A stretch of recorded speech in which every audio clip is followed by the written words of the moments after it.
Something happened in China in 2025 that caught the whole world off guard.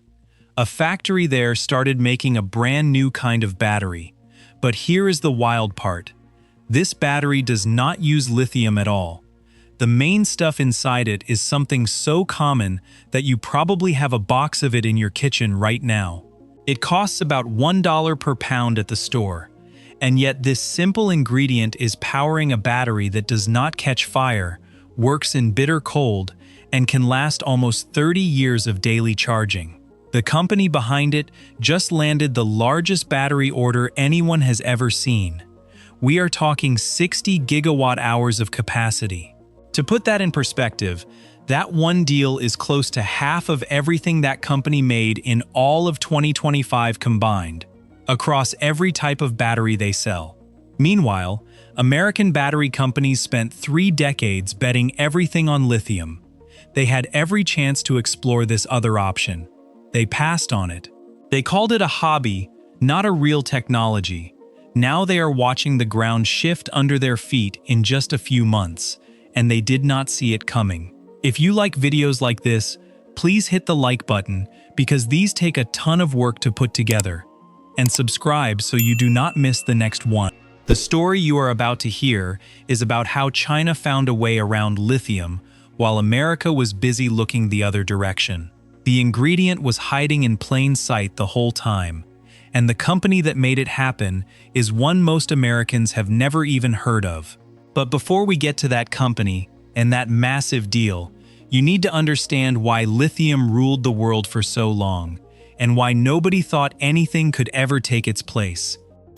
How lithium took over everything. Think back to the early 1990s. Phones were the size of bricks. Laptops weighed as much as a bowling ball. A video camera battery gave you maybe 1 hour if you were lucky. The idea of a phone that fit in your pocket and lasted all day sounded like something from a movie. Nobody could squeeze enough energy into a small enough space without making the battery so heavy it was useless. Then, in 1991, a company in Japan called Sony released the first lithium battery for regular people to buy. The amount of energy packed into every pound of battery jumped to about 3 times what it was before. It happened almost overnight. Suddenly, things got smaller. Phones got smarter. Electric cars started to look like a real possibility instead of a crazy dream. The wireless earbuds people wear today, the thin laptops on every coffee shop table, the electric cars parked in driveways across America, and the power tools in garages everywhere, they all exist because of what Sony did that year. So why did lithium work so well? It comes down to 2 simple things. First, lithium atoms are super light. You can stuff millions of them into a tiny space without adding much weight. That is exactly what you need for something that goes inside a phone or a car. Second, lithium pushes a strong current. Each atom sends more power through the wire than almost any other element can. Light and powerful. That is the perfect recipe for a battery.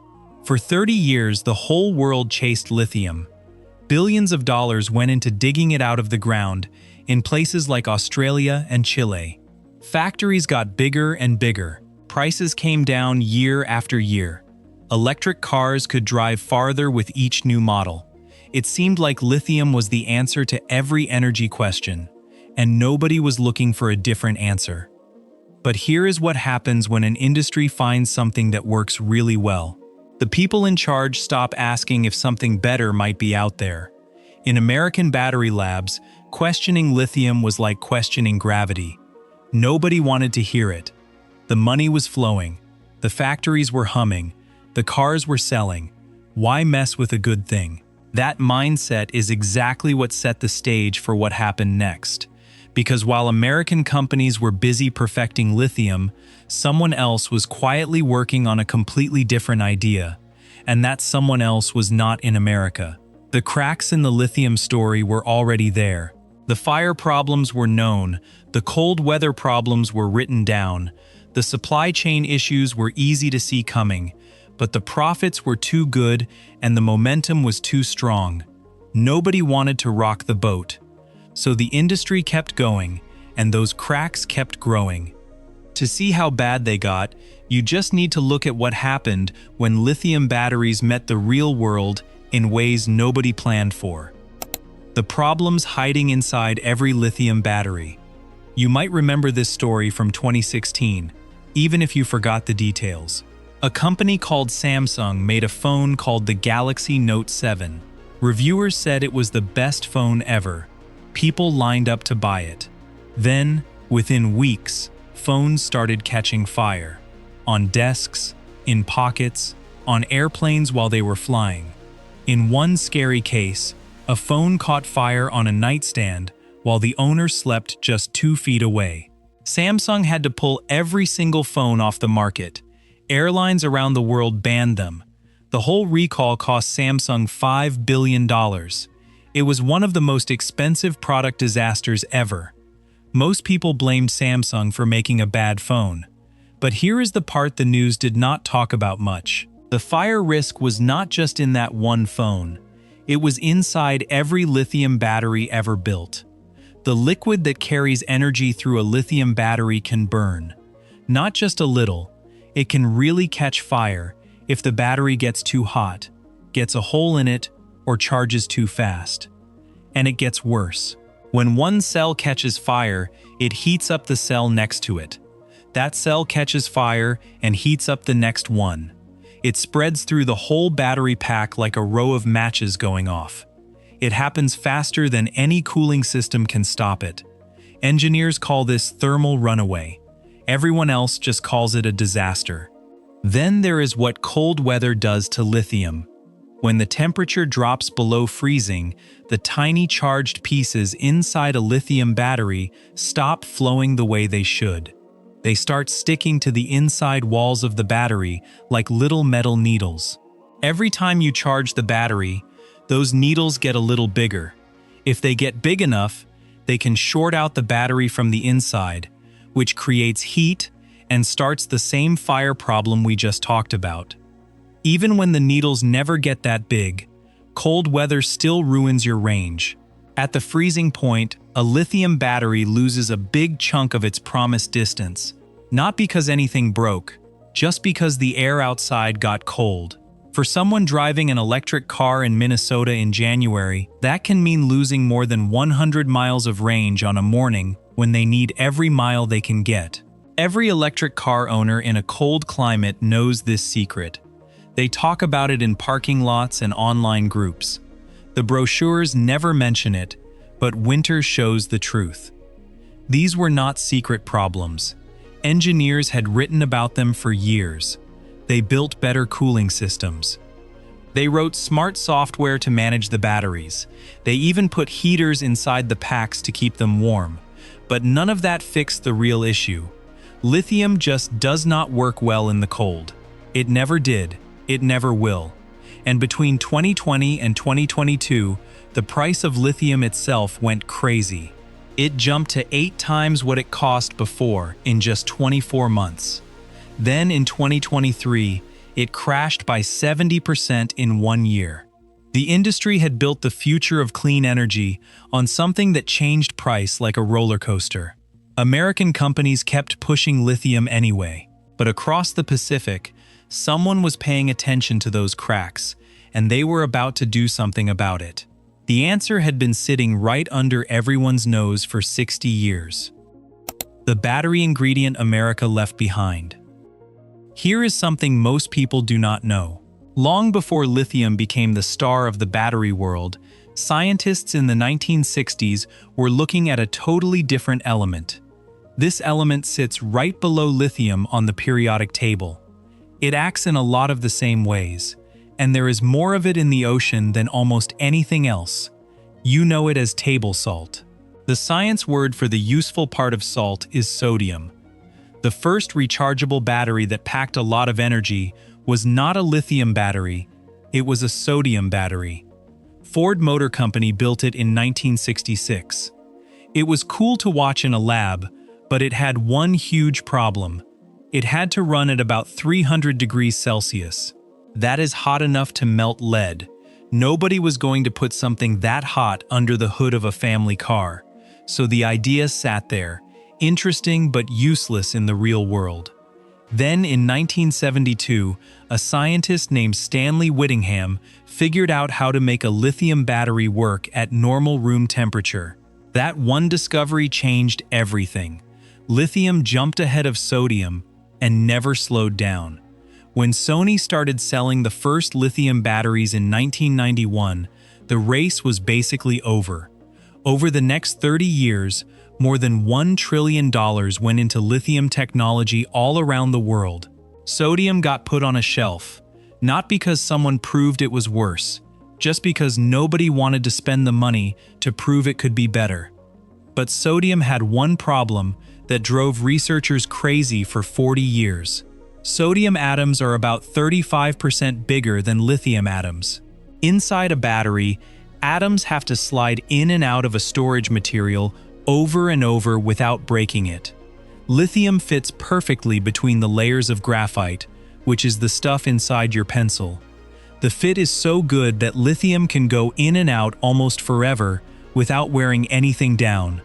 Sodium atoms were just too big. Every time one tried to squeeze into graphite, it cracked the structure apart. After a few hundred charges, the battery was dead. The energy was there.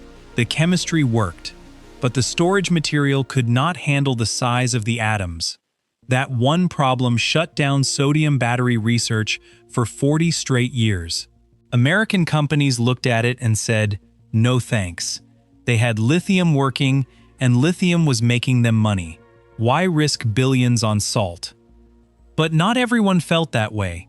A small team in Canada found something in the year 2000 that would eventually change the whole story. There was no big announcement, no headlines, just a quiet discovery in a quiet lab. It would sit there for another 20 years before the right company came along, picked it up, and decided to spend the money that nobody in America was willing to spend. That company was not in Detroit or Silicon Valley. It was in China, and it was about to do something the whole battery industry said could not be done. The discovery that changed everything. Let us go back to that Canadian lab in the year 2000. A team was working with a material called hard carbon. Hard carbon is made by heating up plant waste and similar stuff to super high temperatures in sealed containers with no oxygen. It sounds fancy, but what comes out looks nothing like the neat, tidy graphite in a pencil. Graphite has clean layers stacked up like a deck of cards. Hard carbon is a jumbled mess. It has pockets and gaps of all different sizes scattered everywhere. Under a microscope, it looks like someone shook a box of carbon atoms and they froze in place. It is messy. It is random. It does not look useful for anything precise, let alone a battery. But here is where the accident turns into history. Those messy pockets happen to be just the right size to hold sodium atoms. Sodium can slide in and out of hard carbon thousands of times without breaking anything because there is no neat structure to break. The atoms just drop into whatever pocket fits them. When the battery gives out power, they slide right back out. It is that simple. The problem that had stumped the smartest battery researchers for 40 years suddenly had an answer. And the answer had been sitting in that lab the whole time. It was not a new element. It was not a new idea. It was just a different kind of carbon that nobody had tried with sodium until this team gave it a shot. But there was a catch, and it was a big one. Hard carbon soaks up moisture like a sponge. The same messy structure that makes it good at holding sodium also makes it grab water. Even a tiny bit of water inside a battery reacts with the liquid in there and creates gases that ruin the cell from the inside out. In a lab, with small batches and careful handling, you can keep things dry enough. But in a factory making thousands of batteries a day for cars and power grids, this was a totally different problem. You cannot guarantee that every single battery comes out perfectly dry. The risk was too big. The cost of getting it wrong was too high, and the money needed to solve it was more than any university or small company could handle. So for 20 years, the discovery just sat there. American labs wrote papers about it. Japanese companies did small tests. European schools asked for grants. Everyone thought the science was interesting. Nobody wanted to put down the billions of dollars needed to turn it into a real product. The potential was obvious to anyone who read the research. But potential does not build factories. Potential does not put batteries in cars. What was needed was a company with deep pockets and a willingness to take a risk that everyone else had passed on. American companies had the money. They chose not to use it. They stuck with lithium because it felt safe. But one company in China was about to look at the same research, see the same potential, and make a bet that would leave the entire American battery industry speechless. How a Chinese company quietly won. The company is called CATL. The full name is Contemporary Amperex Technology Company Limited. They are based in Fujian, China. They are the biggest battery maker on the planet by a wide margin. But if you stopped people on the street in any American city and asked them about CATL, most of them would have no idea what you were talking about. Around 2015, CATL made a choice that looked completely crazy to anyone watching from the outside. They decided to spend about $1.5 billion over 10 years to solve the hard carbon problem. American battery companies were putting their money into lithium, building bigger factories, and making lithium cheaper. CATL was putting money into something the rest of the world had laughed off as a science fair project. Then they started solving problems one by one, and the details that came out later surprised everyone. Their first big fix was changing the surface of the hard carbon so it would push water away instead of pulling it in. The parts of the material that naturally soaked up moisture were changed so they would act more like a raincoat, letting water roll right off. Their second fix was controlling the size of the tiny pockets inside the hard carbon with incredible precision. Pockets that were too small could not hold enough sodium to store good energy. Pockets that were too big wasted space. Getting the size exactly right, over and over, across millions of batteries, took years of work and money that nobody else was willing to risk. The result is a battery CATL calls the Nextra. What it does has surprised even people who have been watching this story for years. In a real electric car, the Nextra gives you over 310 miles of range on a single charge. You can get an 80% charge in just 15 minutes. These are not numbers from a test bench. This is a battery that is being made in large numbers and shipped to real customers right now. The lifespan is something else entirely. The Nextra can go through more than 10,000 full charge cycles before it starts to slow down. That is about 3 times longer than the lithium batteries it is competing against. If you charge this battery once every single day, it would still work after 27 years. By the time the battery wears out, the car around it will probably have been recycled twice. And then there is the cold weather performance. This is where sodium goes from impressive to just plain embarrassing for lithium. The liquid inside the Nextra stays fluid at temperatures as low as -58 degrees Celsius. That is colder than the coldest temperature ever recorded in mainland Alaska. At -40 degrees Celsius, the battery still holds 90% of its full charge. Read that number again, 90%. In weather that would make a lithium battery almost useless. For people who drive electric cars in cold places, this is not a small upgrade. This is the difference between a car that works all winter and a car that sits there doing nothing for 4 months. And then there is the price. This might be the most important number in the whole story. CATL is making sodium cells for about $19 per kilowatt hour. Lithium cells cost between 55 times and $70 per kilowatt hour. That is not a small difference. That is a battery that costs about 3 times less, being made right now, at full scale, for real customers. This is the battery that landed that 60 gigawatt-hour deal, and this is why American companies are now scrambling to figure out what just happened. Why America missed the boat. Here is the honest reason America lost this race, and it is more uncomfortable than most business leaders want to admit out loud. The problems with lithium were not a secret. They were written down in research papers for decades. Engineers knew about the fire risk back in 2005. They knew about the cold weather problem by 2010. They could see the supply chain risks by 2015. All of it was out in the open, published, and available to anyone who wanted to look. But when a technology is working well enough and the money is coming in, whole industries fall into a very human trap. They stop looking for something better. Change needs a reason, and that reason has to be stronger than the comfort of keeping things the way they are.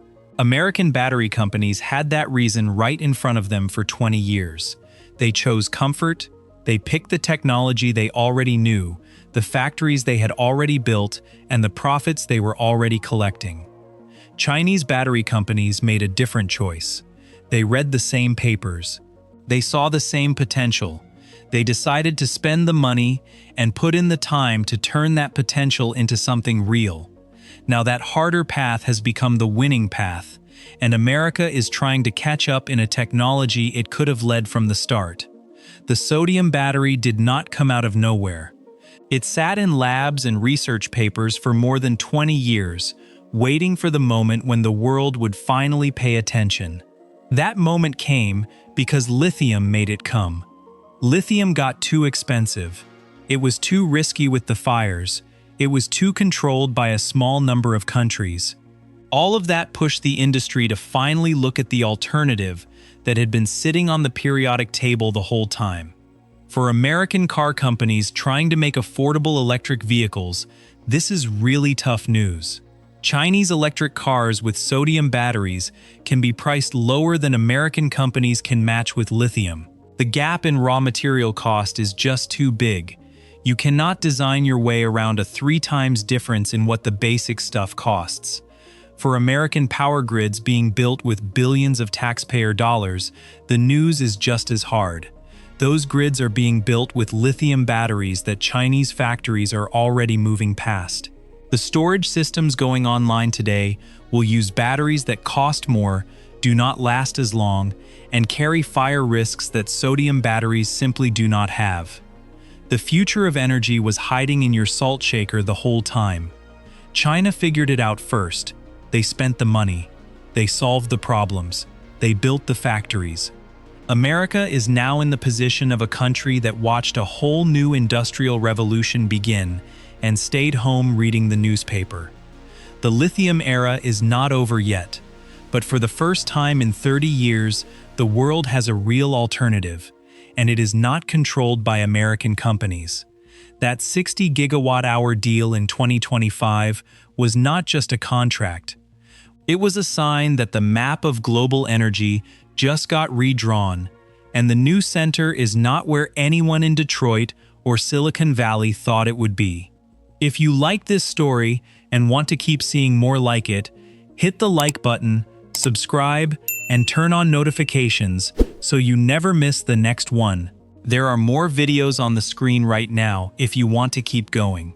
So here is a question for you. If a sodium-powered electric car cost half the price of a lithium one and worked better in winter, would you buy it? Tell me in the comments.